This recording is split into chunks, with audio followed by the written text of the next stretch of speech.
Barito Putra akan berjumpa dengan Persik Kediri yang akan bermain pada hari Kamis tanggal 29 September, kick off pada pukul 16.00 dan akan bermain di Stadion Demang Lehman Martapura. Jadi ini merupakan pertandingan ke-10 untuk Barito Putra, dan untuk Persik Kediri ini merupakan pertandingan ke-11. Jadi di video kali ini saya ingin memberikan data statistik dari Barito Putra dan juga Persik Kediri. Sama-sama kita akan menganalisa dan juga mempreview bagaimana data statistik yang dimiliki dari kedua tim. Apakah konsisten, ada peningkatan perform, atau justru ada penurunan perform. Jadi saya nggak berbicara masalah hasil menang, imbang, atau kalah ya untuk data statistik ini. Tapi saya hanya ingin mengajak agar sama-sama kalian mengerti apa yang sedang terjadi di tim kesayangan kalian, performnya seperti apa. Jadi nanti di akhir video saya akan memperbandingkan ya untuk data statistik dari Barito Putra dan Persik Kediri yang sama-sama kita akan lihat juga. Tapi sebelum ke sana, kita langsung bahas dulu data statistik yang dimiliki dari Barito Putra sebagai tim tuan rumah nanti. Kita langsung lihat dulu data statistik dari peringkat klasemennya Barito Putra. Barito Putra sekarang berada di peringkat ke-17 dari 9 pertandingan, berhasil menciptakan 1 kemenangan, 1 hasil imbang, dan 7 kekalahan. Berhasil mencetak 9 gol dan kemasukan 23. Jadi agregat golnya minus 14 dan poinnya 4. Langsung kita lihat bagaimana statistik lini depan dari Barito Putra. Barito Putra dari 9 pertandingan berhasil menciptakan 9 gol dengan persentase rata-ratanya 1,00% dan rekor kemenangan terbesarnya yaitu 3-1. Jadi sama-sama kita lihat di sini bahwa standar minimum yang saya berikan untuk persentase mencetak gol sebesar 1,50%. Dan di sini Barito Putra masih di bawah dari standar yang saya berikan. Artinya 1,00% menandakan sektor lini depan dari Barito Putra ini masih bergulit di masalah mencetak gol. Karena kalau kita mau artikan 1,00% ini, kalau kita bagi rata sepertandingan, Barito Putra hanya maksimal bisa mencetak gol itu 1. Jadi artinya untuk sektor lini depan dari Barito Putra ini masih kurang baik. Tapi nanti kita juga lihat di 3 pertandingan terakhir, apakah sektor lini depan dari Barito Putra ada peningkatan. Kita lihat dulu di statistik lini belakang dari Barito Putra. Barito Putra dari 9 pertandingan ini kemasukan 23 gol dengan persentase rata-ratanya 2,56% dan rekor kekalahan terbesarnya yaitu 0,8. Jadi sama-sama kita lihat di sini bahwa standar maksimum yang saya berikan untuk persentase kemasukan gol sebesar 0,80%. Dan di sini Barito Putra sudah melebihi dari standar yang saya berikan. Bahkan sudah mencapai 3 kali lipat dari standar yang saya berikan. Artinya sektor lini belakang dari Barito Putra ini sangat kurang baik.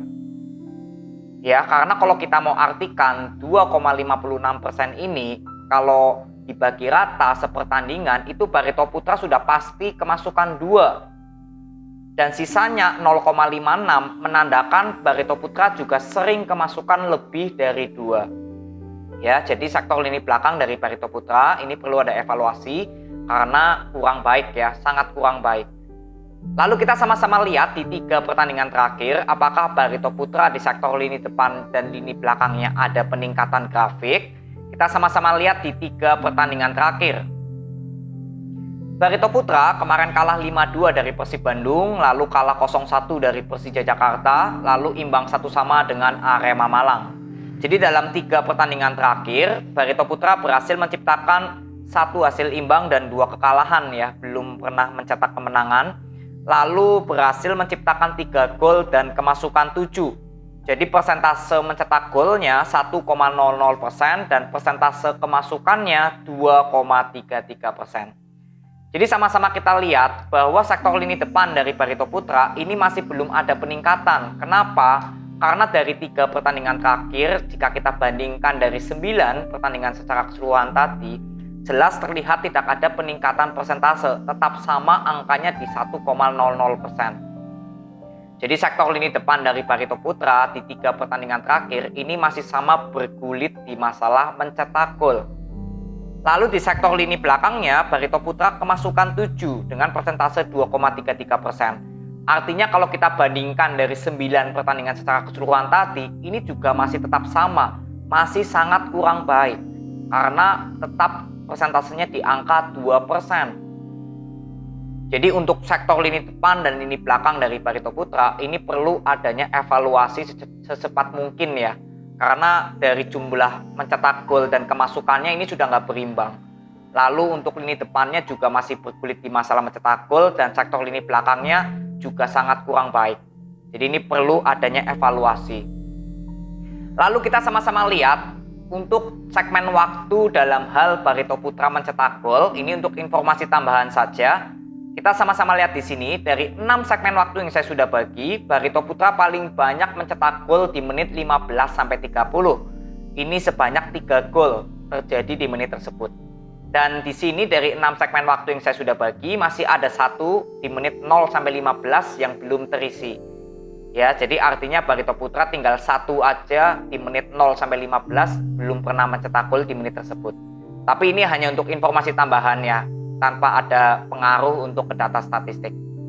Lalu selanjutnya untuk informasi tambahan juga, saya ingin berikan kontribusi pemain yang paling banyak memberikan pengaruh ya tentunya untuk Barito Putra sejauh ini.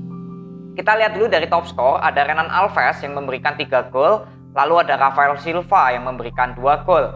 Dan sisanya masih ada 1-1-1 semua. Saya ambil yang paling banyak saja. Lalu top assist paling banyak yaitu Rizky Pora memberikan 2 assist. Sisanya juga masih ada 1-1 semua. Jadi artinya ada 3 pemain yang paling banyak memberikan kontribusi untuk Barito Putra sejauh ini ya. Ada Renan Alves, Rafael Silva, dan juga Rizky Pora sebagai penyuplai assist. Ini 3 pemain yang perlu dicermati oleh pemain dari Persik Kediri nanti. Lalu kita sama-sama lihat bagaimana jika Barito Putra bermain sebagai tim tuan rumah di 3 pertandingan terakhir. Kita sama-sama lihat.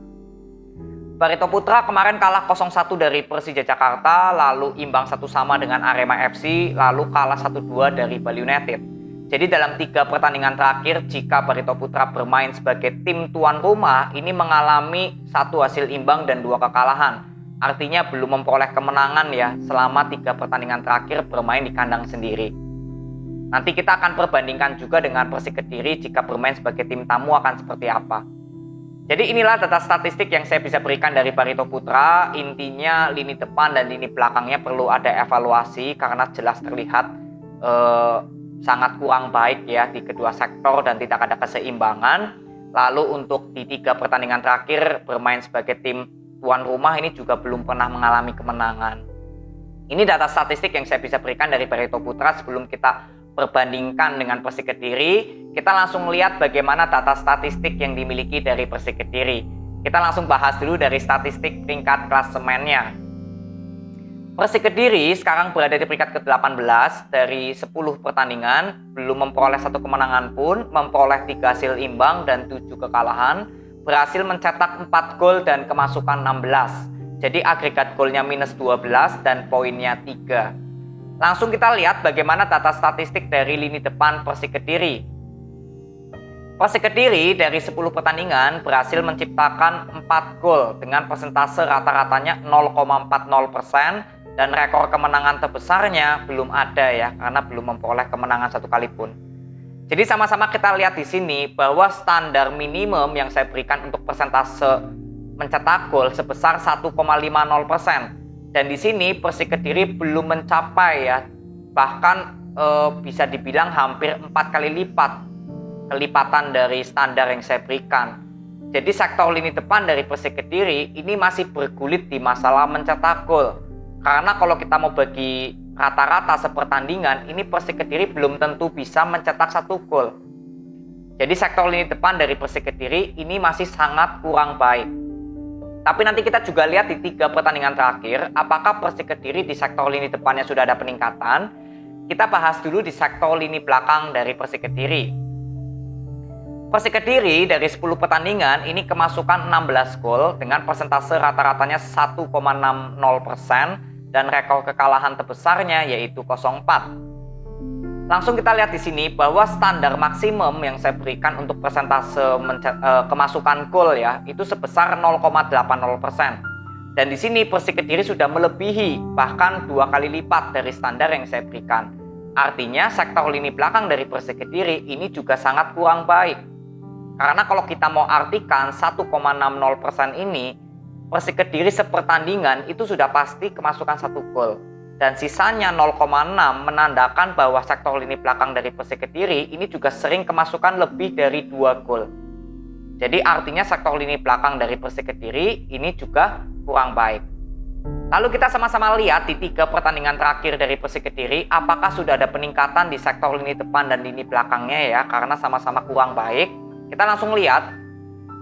Persik Kediri kemarin kalah 0-1 dari Arema FC, lalu imbang 1-1 dengan Rans Nusantara, lalu imbang 0-0 dengan PSM Makassar. Jadi dalam 3 pertandingan terakhir, Persik Kediri belum memperoleh 1 kemenangan pun, memperoleh 2 hasil imbang dan 1 kekalahan, berhasil mencetak 1 gol dan kemasukan 2 gol dengan persentase mencetak golnya 0,33% dan persentase kemasukannya 0,66%. Jadi langsung kita lihat di sini di statistik lini depan dari Persik Kediri, jika kita bandingkan dari 10 pertandingan secara keseluruhan tadi ya, itu jelas terlihat bahwa tidak ada peningkatan, masih tetap sama bergulit di masalah mencetak gol. Jadi inilah yang perlu dievaluasi oleh Persik Kediri, bahwa lini serangnya masih kurang baik dalam hal mencetak gol. Lalu di statistik lini belakangnya ini kemasukan 2 dengan persentase 0,66%. Kalau kita bandingkan dengan 10 pertandingan secara keseluruhan tadi, ini terlihat jelas adanya peningkatan perform. Karena persentasenya jauh menurun ya. Artinya ini sangat bagus untuk pertahanan dari Persik Kediri di 3 pertandingan terakhir. Tinggal konsisten aja untuk lini pertahanan dari Persik Kediri. Jadi yang harus dievaluasi dari Persik Kediri adalah di sektor lini depannya. Karena di lini belakangnya ini jelas ada kenaikan grafik ya, kenaikan perform yang cukup bagus. Lalu untuk informasi tambahan, saya ingin bagikan 6 segmen waktu dalam hal Persik Kediri mencetak gol. Kita sama-sama lihat di sini. Persik Kediri di sini dari 6 segmen waktu yang saya sudah bagi, memang cukup standar semua ya, merata semua 25%. Tapi di sini memang ada 2 segmen waktu yang belum dikuasai oleh Persik Kediri. Karena memang jumlah gol dari Persik Kediri kan baru 4, sedangkan segmen waktu yang saya bagi 6. Jadi memang masih ada 2 segmen waktu yang belum pernah terciptanya gol untuk Persik Kediri di menit 0-15 dan 30-45. Tapi ini tidak berpengaruh dalam data statistik ya, ini hanya untuk informasi tambahan saja. Lalu kita lihat juga kontribusi pemain yang paling banyak memberikan kontribusi untuk Persik Kediri. Kita lihat di sini dari top skor, sebenarnya untuk yang paling banyak mencetak gol memang belum ada, tapi di sini untuk informasi tambahan aja, Riyadno Abioso mencetak 1 gol, Renan Silva 1 gol tapi dari 1 titik putih, lalu ada Yusuf Mailana, lalu ada Fafaya Galo ya memberikan 1 gol. Lalu dari top assist ini hanya ada Agil Munawar. Jadi artinya ada 5 pemain yang paling banyak ya untuk memberikan kontribusi sejauh ini untuk Persik Kediri. Jadi tentunya dari 5 pemain ini perlu diwaspadai oleh para pemain dari Barito Putra nanti. Ini untuk informasi tambahan saja. Lalu kita lihat sama-sama bagaimana jika Persik Kediri bermain sebagai tim tamu di 3 pertandingan terakhir. Kita sama-sama lihat. Persik Kediri kemarin imbang 1-1 dengan Rans Nusantara, lalu kalah 4-0 dari Bali United, lalu kalah 2-1 dari PSIS Semarang. Jadi dalam 3 pertandingan terakhir jika Persik Kediri bermain sebagai tim tamu, ini juga belum memperoleh 1 kemenangan pun, memperoleh 1 hasil imbang dan 2 kekalahan. Ya. Jadi inilah data statistik yang saya bisa berikan untuk Persik Kediri. Nanti kita sama-sama perbandingkan dengan Barito Putra akan seperti apa. Jadi untuk Persik Kediri yang perlu dievaluasi adalah di sektor lini serangnya. Karena lini pertahanannya ini sudah cukup bagus, ada peningkatan di 3 pertandingan terakhir. Dan untuk home dan away, ini memang untuk Persik Kediri di away juga sama seperti Barito, belum pernah memperoleh 1 kemenangan pun jika bermain sebagai tim tamu. Jadi inilah data statistik dari kedua tim yang saya bisa berikan. Lalu sekarang saatnya untuk kita sama-sama menyimpulkan bagaimana data statistik yang dimiliki dari Barito Putra dan juga Persik Kediri jika kita perbandingkan. Kita langsung lihat dulu dari peringkat klasemennya. Barito Putra sekarang berada di peringkat ke-17 dengan memperoleh 4 poin. Dan untuk Persik Kediri sekarang di peringkat ke-18 dengan memperoleh 3 poin. Artinya di sini perbedaannya hanya 1 poin saja. Jadi untuk kedua tim di peringkat klasemen ini seimbang atau draw karena perbedaannya hanya 1 poin saja. Lalu untuk segmen klasemennya, Barito Putra berada di segmen papan bawah dan Persik Kediri juga berada di segmen papan bawah. Jadi untuk segmen klasemennya ini untuk kedua tim juga seimbang atau draw. Lalu kita sama-sama lihat juga untuk di statistik lini depan dari kedua tim. Barito Putra dari 9 pertandingan berhasil menciptakan 9 gol dengan persentase 1,00%. Dan untuk Persik Kediri dari 10 pertandingan ini hanya berhasil menciptakan 4 gol dengan persentase 0,40%. Artinya untuk kedua sektor lini depan kedua tim ini sama-sama masih di bawah dari standar yang saya berikan. Jadi sama-sama masih bergulit di masalah mencetak gol. Lalu di 3 pertandingan terakhir, Barito Putra berhasil mencetak 3 gol dengan persentase 1,00% dan untuk Persik Kediri ini hanya berhasil menciptakan 1 gol dengan persentase 0,33%. Jadi artinya di 3 pertandingan terakhir kedua tim juga sama-sama belum ada peningkatan. Jadi untuk kesimpulan statistik lini depan dari kedua tim ini juga sama seimbang atau draw ya, karena sama-sama di bawah dari standar yang saya berikan. Lalu untuk di statistik lini belakang kedua tim, kita sama-sama lihat Barito Putra dari 9 pertandingan ini kemasukan 23 gol dengan persentase 2,56%. Dan untuk Persik Kediri dari 10 pertandingan ini kemasukan 16 dengan persentasenya 1,60%. Jadi kedua tim sama-sama sudah di atas dari standar yang saya berikan. Jadi pertahanan dari kedua tim sama-sama kurang baik ya di seluruh pertandingannya. Lalu di 3 pertandingan terakhir, Barito Putra kemasukan 7 dengan persentase 2,33% dan untuk Persik Kediri ini hanya kemasukan 2 dengan persentase 0,66%. Artinya untuk sektor belakang ini jelas untuk Persik Kediri karena adanya peningkatan perform, adanya persentase yang naik ya. Artinya persentase yang naik ini cukup bagus. Jadi untuk lini belakang statistiknya ini untuk Persik Kediri yang lebih baik. Lalu untuk home dan away kita sama-sama lihat Barito Putra dan Persik Kediri. Jika Barito Putra bermain sebagai tim tuan rumah, ini sama-sama belum memperoleh 1 kemenangan, memperoleh 1 hasil imbang dan 2 kekalahan. Ini sama seperti data statistik dari Persik Kediri jika bermain sebagai tim tamu. Jadi artinya dari kedua tim Barito Putra dan Persik Kediri ini sama-sama seimbang atau draw. Karena data statistiknya sama, mengalami 1 hasil imbang dan 2 kekalahan. Jadi inilah kesimpulan statistik yang saya bisa berikan kepada kalian. Dari peringkat klasemennya draw, lalu segmen klasemennya juga draw, statistik lini depannya draw, statistik lini belakangnya untuk Persik Kediri, home dan away ini juga draw. Ya, jadi tentunya ini data statistik yang saya bisa berikan kepada kalian dari kedua tim, sama-sama tadi kita sudah analisa, dan tentunya ini kita harus kawal agar bisa melihat data statistik yang lebih baik lagi di match berikutnya ya untuk kedua tim. Dan tentunya untuk kalian semua jangan lupa nonton pertandingannya secara langsung, karena bagaimanapun juga nonton pertandingannya secara langsung itu lebih mudah untuk kalian menganalisa apakah jalannya pertandingan besok akan sesuai dengan data statistik ini atau justru sudah ada perkembangan perform lagi yang lebih baik. Jadi ini aja video yang saya bisa bagikan kepada kalian. Terima kasih yang sudah nonton sampai akhir tanpa di skip, respect banget. Nanti kita ketemu di video berikutnya. See you.